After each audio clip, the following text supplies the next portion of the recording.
Hello everyone, this is Azhar. In this video, I'm gonna teach you how to copy LinkedIn URL. So let's go to our mobile screen. So first go to LinkedIn app.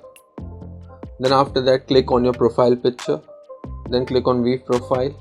Then click the three dots which is next to add section. Then click on contact info. So this is your profile URL. You can click on it and copy it. Okay, and you can share wherever you want or save it wherever you want, and you can also share with like on WhatsApp, on Instagram, or wherever you want, or you can go back and click on three dots and share profile via message. So by this method you can share your profile with any of your LinkedIn contacts. Click on three dots.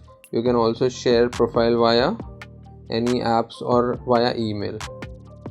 If you think the video is good, then subscribe my channel, like my video. See you in next video. Bye.